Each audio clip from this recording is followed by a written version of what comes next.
এই মুহূৰ্তত জনাব বিচাৰিছোঁ এক গুৰুত্বপূৰ্ণ খবৰ। পুনৰ ব্ৰহ্মপুত্ৰত নিখোজ এজন 22 বছৰীয়া যুৱক। উজান বজাৰ ঘাটত গা ধুবলৈ আহি নিখোজ হয় যুৱকজন। কালি গা ধুবলৈ আহি সন্ধানহীন হৈ আছে উজান বজাৰ ৰেল লাইনৰ যুৱকজন। ঘটনা সন্দৰ্ভত লতাশিল আৰক্ষী থানাত এজাহাৰ দাখিল পৰিয়ালৰ লোকৰ। নিখোজ হোৱা যুৱকজন সাহিল আলী বুলি জানিব পৰা গৈছে। NDRFৰ তীব্ৰ অভিযানত নিখোজ যুৱকৰ মৃতদেহ উদ্ধাৰ কৰিবলৈ সক্ষম হৈছে। পুনৰবাৰ জনাইছোঁ, পুনৰ ব্ৰহ্মপুত্ৰত নিখোজ হৈছে এজন 22 বছৰীয়া যুৱক। উজান বজাৰ ঘাটত গা ধুবলৈ আহি নিখোজ হৈছে যুৱকজন। কালি গা ধুবলৈ আহি সন্ধানহীন হৈ আছে উজান বজাৰ ৰেল লাইনৰ যুৱকজন। ঘটনা সন্দৰ্ভত লতাশিল আৰক্ষী থানাত এজাহাৰ দাখিল পৰিয়ালৰ লোকৰ। নিখোজ হোৱা যুৱকজনৰ নাম সাহিল আলী। NDRFৰ তীব্ৰ অভিযানত নিখোজ যুৱকৰ মৃতদেহ বৰ্তমান সময়ত উদ্ধাৰ কৰিবলৈ সক্ষম হৈছে।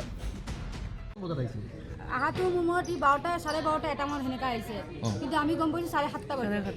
তাৰ এটা আমি আহিলোঁ, মানুহবিলাকক সুধিলোঁ, কৈছে কি আমি গা ধুই আছিলোঁ, চাহিলেও এটাই গা ধুই আছিলে, কিন্তু আমি তাক দুবাৰ দেখা নাই এনেকৈ ক'লে। তেতিয়া আমি বিচাৰি কৰি ঢাকো পেণ্টটো যদি এতে আছে, চেণ্ডেলপাতো এতে আছিলে, চেণ্ডেলপাত এতে নাই, ইয়াতে পাইছোঁ পাহাৰত তাতে পালোঁ চেণ্ডেলপাত। মোক ছাৰজনে কয় তুমি এটা কাম কৰা, তুমি থানাত পেণ্টটো লৈ যোৱা এনেকৈ ক'লা। মোৰ দাদা আমি চব থানাত গ'লোঁ, পেণ্টটো দিলোঁ। ছাৰক ক'লোঁ ছাৰ যাব নেকি? এতিয়া ছাৰে কৈছে এতিয়া আমি যাব নোৱাৰিম, ৰাতিপুৱা আমি যাম দিয়া, ৰাতিপুৱা যাম এনেকৈ ক'লে।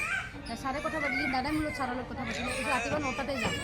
9টাত যাম বুলি কৈছে না, এতিয়ালৈ খবৰ নাই। আমি থানাত গ'লোঁ, থানাত গ'লে এতিয়া অচি ছাৰে ফোন কৰিলে, এতিয়া ফোন কৰিছে অচি ছাৰক, কৈছে আৰক্ষীয়ে গুৰুত্ব দিয়াই নাই এতিয়ালৈ গুৰুত্বই দিয়া নাই। অচি ছাৰে কৈছে বেলেগৰ নম্বৰ দিছে, এটা ল'ৰাই কৈছে মোৰ নাইট ডিউটি পৰিছে, ছাৰজনে কৈছে মোৰ নাইট ডিউটি পৰিছে, শুই আছোঁ, আৰু এজনে ফোনে উঠোৱা নাই, মানে বেলেগৰ নম্বৰ দিছে, মানে কোনো গুৰুত্ব দিয়া নাই আৰু পুলিচ একশ্যনে কোনো গুৰুত্ব দিয়া নাই।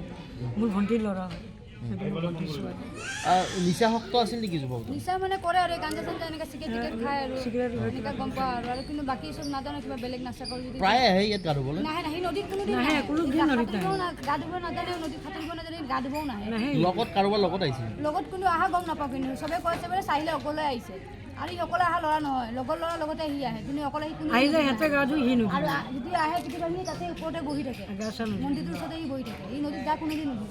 সি ঘৰৰ পৰাই গা চা ধুই ওলাই আহিব, অগদিৰ বহিব, আকৌ ঘৰত যায় গা চা ধুব, এনেকৈ ঘৰত শুব, কামত যাব, এনেকৈ সি কৰে, কিন্তু সি কোনোদিন নদীত গা ধুবহি নাহে। পঢ়ি আছিল নেকি? পঢ়া নাছিলে, কাম কৰি আছিলে, এই খ্ৰীষ্টান বস্তিত কাম কৰি আছিলে, তাৰমানে জুচ পাৰ্লাৰত কাম কৰি আছিলে। চাওক, লগতে পাৰ্লাৰত কৰ্মৰত আছিল যুৱকজন, আৰু যুৱকজন যিটো কালি দিনৰ ভাগত প্ৰায় 1 মান বজাত গা ধুবলৈ অহাৰ কথা আছিল।